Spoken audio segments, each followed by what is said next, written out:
Now, if you have friends who work in the bank, you realize that they hardly use POS for transactions. Whether it's withdrawals or anything, they hardly use POS. And the reason for this is that most people who come to the bank to complain about maybe withdrawal or missing money from their account is usually linked to a POS transaction that they did before. So maybe you go to a POS to withdraw, and the next morning you find that your money in your account is missing. It is usually linked to POS. Now, let me explain to you how POS works. Okay? Now, when you take your card to go and withdraw in the POS machine, what happens is that when you slot your card in, the POS machine will actually read all your card details, everything from your full name to your card number to your CVV, and then to now match it with your PIN.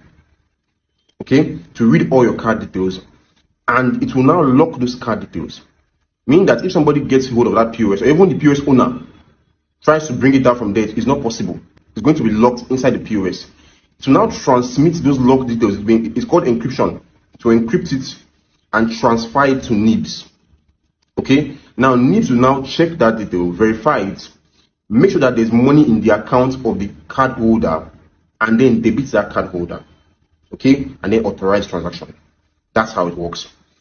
Now, if you're internet savvy like me, you would find out that if you go on all these Chinese websites like Alibaba and AliExpress, you can actually order for a POS and customize the POS to not encrypt this information.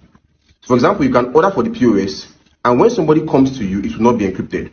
Okay? So for example, now, these are these people operate. They will come out in the evening times, maybe like around 7 o'clock, they will come out. They will put their POS stand and start working. When you come to them with your card, they will take your card, they will slot into this machine that they bought.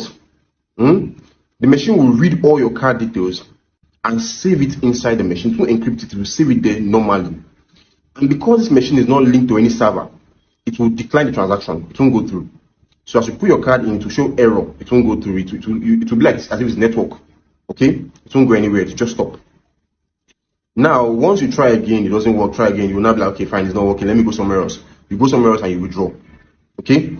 Now, what these people will do is, after they've done that all throughout the night, maybe from 7 o'clock to 10 o'clock, they will now go somewhere. They will now use a mobile app to retrieve all those card details and then start using them to transfer money to a different account.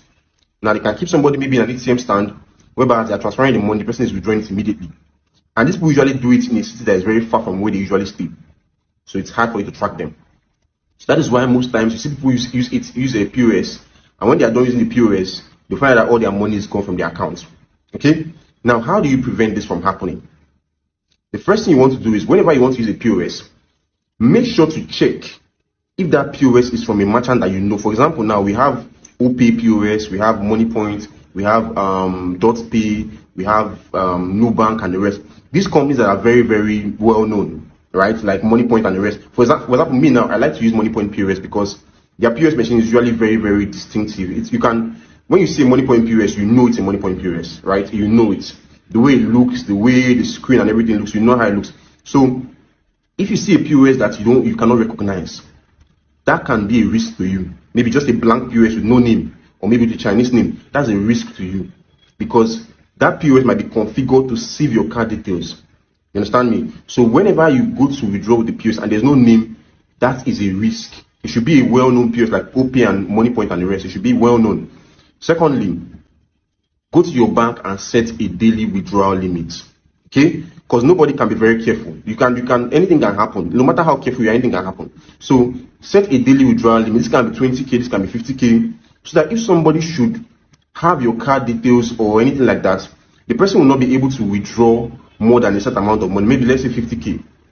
Once the person is done withdrawing that, it will stop.